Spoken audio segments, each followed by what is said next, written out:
La maison des mandataires est au Rent et j'ai le plaisir de recevoir Alexandre Séguès. Bonjour Alexandre. Bonjour, bonjour. Donc tu fais partie du réseau EXP France. Oui. Mais je comprends que tu es un exemple de reconversion réussie. Il paraît, j'ai entendu ça à la radio l'autre jour. Alors raconte-nous un peu. Il paraît que j'ai entendu ça, ouais. D'où tu viens? Donc c'est un scoop. Alors moi je viens d'Île-de-France, j'habite à Juvisy-sur-Orge en Essonne. Et d'où je viens, en fait, moi j'ai fait de la communication pendant 20 ans. J'ai travaillé pendant 20 ans dans la communication d'entreprise, communication associative, parapublique. J'ai été responsable com, directeur com, j'ai fait du marketing digital aussi. J'étais plutôt derrière la caméra que devant. Ce qui change, c'est que lorsqu'on est mandataire immobilier, en fait, on se met en avant. On est acteur. On est acteur. Le but, c'est d'être un petit peu aussi connu que le maire du village, ou le maire de la ville. Moi, c'est mon but. Ah oui. Parce que, voilà, lorsqu'on est connu, les gens viennent vers vous naturellement. Et lorsqu'on est mandataire en immobilier, il faut faire de la publicité sur soi constamment.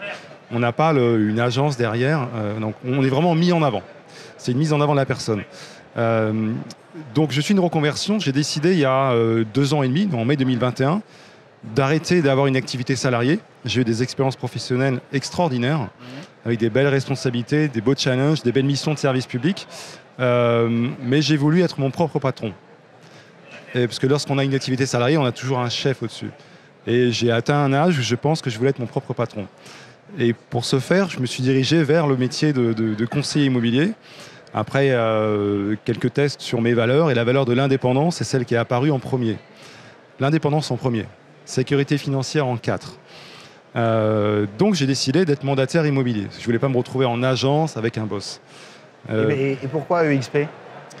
Alors au départ, je m'étais dirigé vers d'autres réseaux un peu plus connus au niveau du nom, en tout cas en France.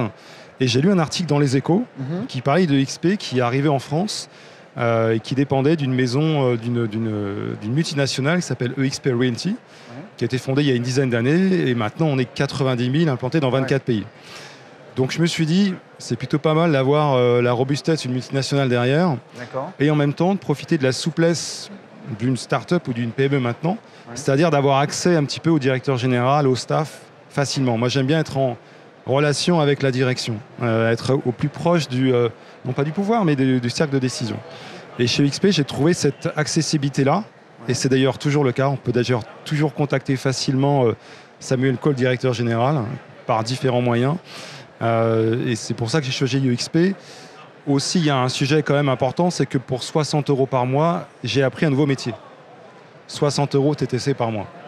Je crois que c'est assez imbattable sur le marché, sachant que XP offre tous les outils, toute la formation, tout l'accompagnement pour réussir. Dieu sait si c'est un métier concurrentiel que celui de mandataire en immobilier. Je ne suis pas seul sur la place. Mais donc l'écrin professionnel qu'on choisit est très important pour pouvoir réussir. D'accord. Donc ça fait 2 ans et demi que tu es chez EXP. Oui. Tu as l'air très content. Est-ce que tu as créé une équipe, tu as réussi à recruter des gens et partager ton envie d'entreprendre? Oui, j'ai fait, alors j'aime pas le mot recruter, je préfère dire, j'ai fait profiter de l'opportunité de XP. Parce que recruter... On voit que tu étais dans la com. Hein. Il paraît. Non, mais recruter, ça veut dire qu'on est le directeur de quelqu'un. Non, chaque mandataire est indépendant. Par contre, on accompagne. La subtilité, la nuance que tu fais. C'est ça. Donc là, actuellement, j'ai 2 personnes. Et l'idée, c'est d'en avoir à terme beaucoup plus, avec un nombre quand même respectable, parce que j'aime bien accompagner les gens, c'est normal, dans leur réussite. Et l'idée, c'est aussi de me recentrer sur ma région, l'Île-de-France, sur l'Essonne. Si vous habitez Juvisy-sur-Orge, si vous voulez travailler dans l'immobilier, vous m'appelez. On en parle autour d'un café. Voilà, c'est parce que la proximité géographique permet aussi de faire des actions collectives sur le terrain, d'avoir cette dimension humaine. Même si avec EXP, on a beaucoup d'outils pour se contacter les uns les autres. On a Workplace de Facebook, on a le téléphone, on a WhatsApp, on a le métaverse. EXP possède 2 métaverses, Virbela et Frame, qui permettent d'avoir des modes de communication interne beaucoup plus intéressants, avec beaucoup plus de valeur qu'un Zoom classique, par exemple. Donc là, tu es arrivé chez EXP il y a 2 ans et demi, tu es en train de créer ton équipe. Quelles difficultés, quel challenge tu rencontres justement dans cette phase de développement? Le challenge numéro 1, c'est de choisir les bonnes personnes. Parce que, là, je vais reprendre votre terme, recruter pour recruter, moi, ça ne m'intéresse pas. Faire venir des gens chez XP en leur faisant miroiter monts et merveilles, ça ne m'intéresse pas. C'est un métier difficile. Donc, il faut choisir des personnes qui aient le bon profil.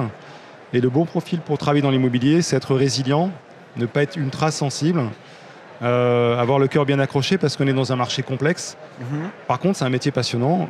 On est indépendant, on maîtrise son emploi du temps comme on veut et on accompagne des vies quand même lorsque quelqu'un vend sa maison ou quelqu'un en cherche une. C'est des montants importants, c'est des ruptures de vie. Donc je cherche des gens qui ont le profil de personnes qui apprennent rapidement, si c'est des gens qui sont en reconversion ou si c'est des personnes qui sont dans un autre réseau, des gens qui ont envie tout simplement. Moi j'ai besoin de sentir les yeux qui pétillent, de sentir la passion. Parce que, encore une fois, c'est un métier exigeant, mais terriblement, qui récompense terriblement aussi. Donc le challenge numéro 1 pour recruter, c'est plus de choisir les bonnes personnes et surtout de les écouter.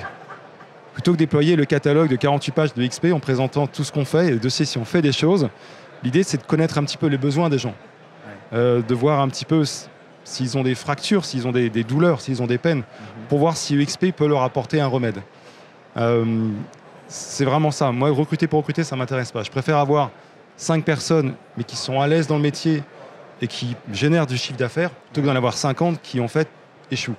Donc, c'est un petit peu le small is better. Je préfère en avoir moins, mais que ça soit mieux. Donc, moi, mon challenge essentiel, c'est de trouver les bonnes personnes. Et bien sûr, c'est aussi une question de temps, parce que pour parler de XP, contacter les gens, il faut quand même dégager quelques heures de disponible sur son emploi du temps. D'accord. Alors, donc tu es en train de développer ton équipe, et donc quelle est ton ambition à moyen terme Mon ambition à moyen terme, c'est d'être 10 sur le premier niveau. Donc, ça peut paraître un petit nombre, mais après, ces 10 personnes qui viennent chez XP, elles-mêmes peuvent faire profiter de l'opportunité de XP. Donc c'est à terme d'avoir une équipe suivant les différents niveaux, d'avoir une lignée, comme on dit chez nous, d'une 50aine de personnes.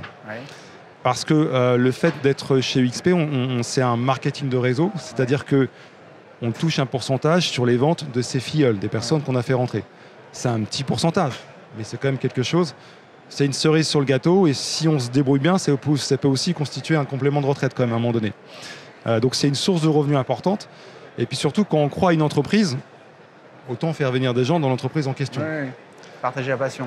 Voilà, partager la passion, c'est exactement ça. Et à titre professionnel, parce que là tu nous as parlé de ton ambition, je dirais chiffrée, pour ta lignée, qui est en développement. À titre professionnel, tu as une ambition particulière? J'ai 2 ambitions. La première, c'est de caper. Caper, chez nous, ça veut dire qu'on atteint 80 000 € de chiffre d'affaires et qu'à partir de ce montant-là, on touche 100% de notre commission. Le XP ne prend plus rien. Donc forcément, ça fait un peu plus d'argent. Ça, c'est le premier stage, je devrais y arriver normalement en 2024. Et l'autre ambition, c'est de devenir icon. Les icons chez nous, c'est des agents qui font 300 000 € de chiffre d'affaires. Et qui, de fait de ce volume généré, deviennent aussi en quelque part des formateurs internes. On leur demande de faire des formations, de faire profiter de leur expérience. On appelle ça les icons chez UXP. Donc ça, c'est le but, on va dire, ultime. On a des très beaux exemples de réussite chez UXP, de grands professionnels, des gens qui sont là depuis longtemps, qui sont venus d'autres réseaux et qui apportent beaucoup. Il y a des modèles auxquels je me réfère. Mais surtout, hélas, je ne vais pas parler d'argent, mais plutôt d'humain. Mon ambition, c'est d'être un petit peu le conseiller immobilier de famille. De même que vous avez le médecin de famille, le médecin référent pour toute la famille, moi, je veux être le référent de l'immobilier pour toute la famille. Sachant que je connais aussi mes limites. Par exemple, si on parle de viager, je connais le viager, mais si quelqu'un me dit je voudrais mettre mon bien en viager, je vais faire appel à un collègue qui est expert en viager. Pareil, je ne suis pas conseiller en gestion de patrimoine, j'ai les bases, mais je fais appel à des experts. L'idée, c'est de m'entourer d'experts et de pouvoir apporter un premier niveau d'information sur toutes les facettes de l'immobilier. Donc, j'ai marqué ici, je suis la référence de l'immobilier. J'aimerais être la référence de l'immobilier un jour, mais ça fait peut-être un peu présomptueux, donc on va dire juste le conseiller immobilier de famille. Voilà. Merci, j'aime bien cette image de conseiller immobilier de famille, et on va clôturer cet entretien là-dessus. Merci Alexandre d'être passé. Merci beaucoup pour cette interview. Et à bientôt. Merci, au revoir.